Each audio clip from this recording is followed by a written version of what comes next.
It is my very sincere pleasure to introduce 7-time U.S. National Boxing Team Champion, Vice President of USA Boxing Board of Directors, Héctor Colón.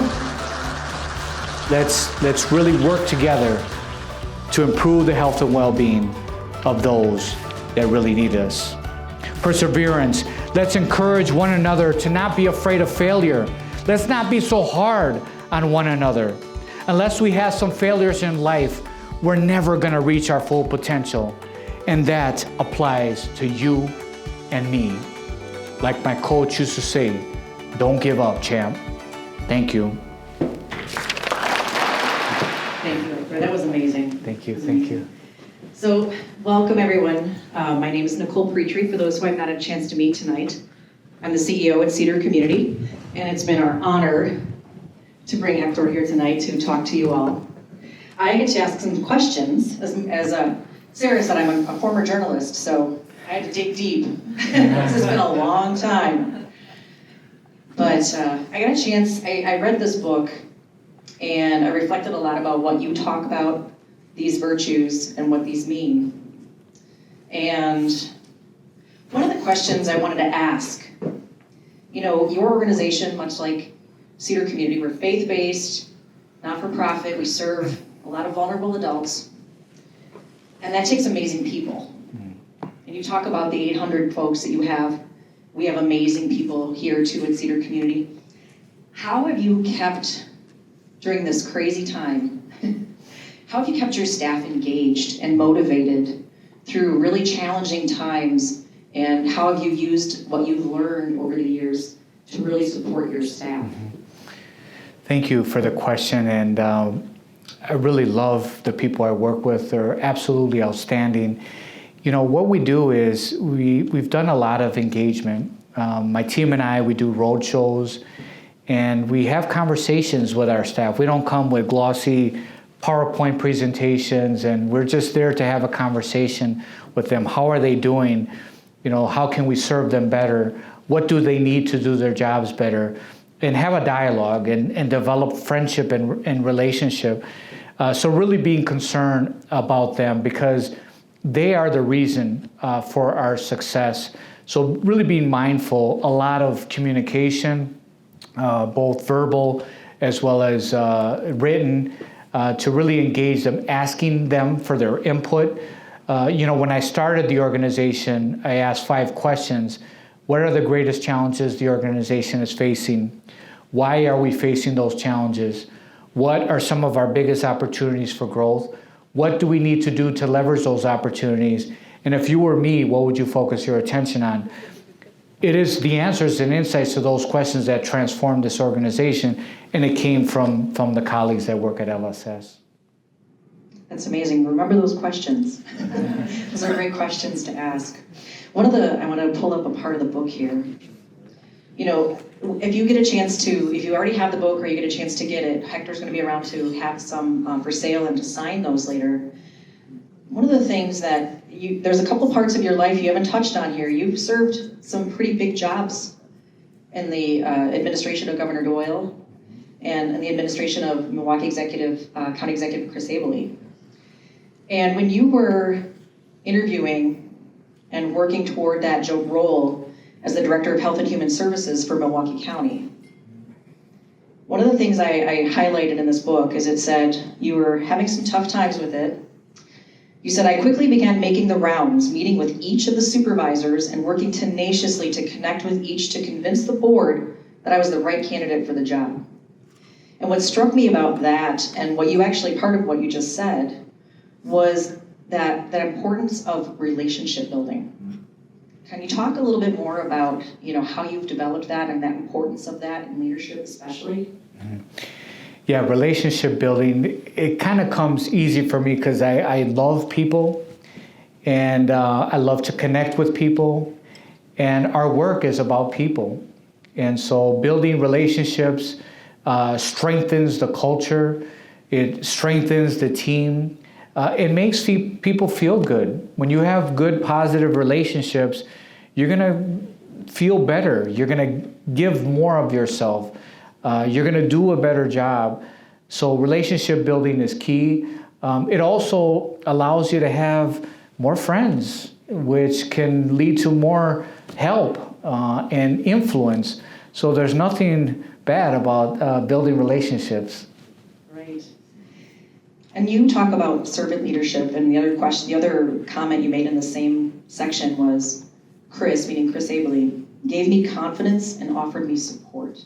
How did he do that? Well, Chris Abley, I love him so much. I wish he was here, actually. He was there for the right reasons. He wanted to do the right thing, and he wasn't going to be cautious about that as long as it was the right thing. And that's what I love. I want to be bold. I want to make a difference in the lives of people, and that required significant, bold change. And we went through a major transformation at the county, and Michelle was with me. Michelle is here, who used to work as the Director of Strategic Initiatives at the county. Now she's the Chief Integration Officer. And we were there, and it was really difficult. But we turned multi-million-dollar deficits into multi-million-dollar surpluses, serving more people with better quality. And it was special, but it was very, very hard. Yeah, that's not an easy road in local government. Yes. I had to do a lot of bobbing and weaving. I had to roll with the punches, but once in a while I was going to throw that big right hand and I had to stop. I believe that. Speaking of self-control, another part of when you're in your seventh round, the chapters, they're not chapters, they're rounds in the book. You talk about one of the things you had to learn, and I think this is something that all of leaders need to learn and continue to do better. Number one, speak as little as possible in meetings. Yeah. Yes, so my first coach that I had, that was her thing. She wanted me to ask more questions, not always give my opinions, or not be the first one to give my opinions. And that really resonated with me. And I thought that was important, because one thing I think I'm good at is I know how to hire talented people. And they're very bright. They know what to do. So I just have to get out of their way and, provide guidance and feedback, when it's necessary, but ask more questions. That's very good advice. One of the other parts, too, that really you were talking about fear and how not letting fear control things. And one of the comments you made, too, when you're talking about courage, which I highlighted, which I really loved, is making controversial decisions can be frightening, but fighting for something that matters is worth that fear. What's a good example? Is there something that comes to mind from your career that kind of is a really good example of that? Yeah, I think the closure of the long-term care unit at Milwaukee County, I think it was the hardest thing that I ever attempted to do. And obviously, so many people were involved in that. Policymakers, colleagues at the county, persons with lived experience, advocates. We got so many people involved. But, I was leading the effort, and it was a bold initiative. People thought that these individuals were going to die in the community, or that they were going to kill other people in the community, and they weren't going to be successful, and all of those things. And as a person coming in, usually leaders won't take something like that on, because look at what happened to me. The county board and the unions were against me, and they wanted for me not to be the director anymore because I was taking these bold steps. So Chris Abley had my back 100%. We closed the long-term care. We saved tens of millions of dollars for Milwaukee County. Now these people are living in accordance with the law, by the way, because we were institutionalizing people that should have been in the community, and we were sued. And most importantly, they're living in the community with better quality, better outcomes, and dignity. And so it was worth the fight. I almost didn't get confirmed because of that. But again, the community rose up for me and called the supervisors and made sure they did the right thing. Yeah, the campaign was Stand with Hector. That's right. That's right. Good. I read about that. The last question I want to ask you tonight is, we have a lot of emerging leaders in this room, and a lot of leaders who aspire to mentor. But I want to really talk about those emerging leaders that are in the room tonight, and what is your advice to those folks? How do they take these virtues, or what steps, what are some of the things they can do to work toward leadership roles like yours? Yeah, I'd recommend be hungry, be humble, and be smart. There's a book on that, actually. It's a really good book. But be hungry. Go out there. If you want to be a leader, a CEO, don't let people tell you that you can't do that.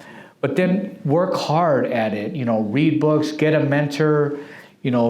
Try to surround yourself with a CEO or other leaders that are great examples and learn from them. Read a lot. I read a lot. I love reading. It's like, helps my soul, and I learn from others. So do more of that. Professional development. Take a leadership course. If you want to get better on finance, take a finance course. Just continue to develop yourself and don't give up. And don't be fearful of failure. Because if you're too fearful, you're never going to reach that full potential. Who cares? You fail, you learn from those failures, and it's fine. There's other opportunities. If we're so careful, we're never going to reach that full potential. That's excellent advice. Thank you for that. I have to give a shout out to my West Bend leadership class of 2014. There's like 6 or 7 of us alumni in this group tonight. So, yes. And I also want to recognize and thank, and if they want to stand, we'll do so, but I know Hector brought a few of his team members. We have a lot of Cedar Community team members in the audience. They are amazing people who work hard every single day. They are champions for our residents and in our community. So thank you to our Cedar Community team members who are here tonight. They're kind of scattered as well, so thank you all for that. And I want to extend also, again, a personal thank you to all the sponsors who are here and a part of this tonight, because we wouldn't be here without those sponsors. So the folks, again, are scattered throughout, but thank you so much for that. And most importantly, thank you. I'm so glad we ran into each other about, 9-10 months ago, and said, I want to meet that guy. And so it was wonderful, and I'm very pleased we had the opportunity, and so grateful that you were able to be here tonight. So thank you so much. And thank you all for being here tonight. If you were able to stay, I believe the bar is still open. So, that's a good thing. And also, like I said before, Hector, so he's going to be here with his books. He'll be selling the books. He can sign them for you as well. So if you want to stick around for a little while yet tonight, we would love to have you stick around and spend more time in fellowship with everyone. So thank you all for being here tonight. Oh, Sarah is running. Hang on. Sarah doesn't run. Sarah might jog. Sarah doesn't run unless there's fire or blood. I'm so sorry. Please, at your table, there are small keychains, the little red boxing glove. Please feel free to take that as an expression of our thanks. Again, thank you all for being here tonight. If you like what you heard here this evening, we encourage you to share, tag, like us, post on social, see us at our cedarcommunity.org page. If you have ideas for next year's speaker, it's going to be hard to top, quite frankly. But if you have ideas for next year's speaker, please don't hesitate to let us know as well. And I have to say, fear of failure, I have never been punched in the face when I have failed. So I don't, that doesn't happen in my job anyway. So thank you all. Thank you for being a champion for others. Thank you for being here tonight. I'm sorry I didn't mean to pop in. Sorry. Sarah put this whole thing together. She gets around it.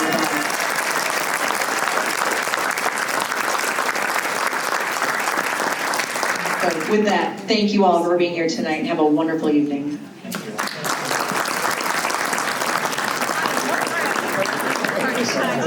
Great.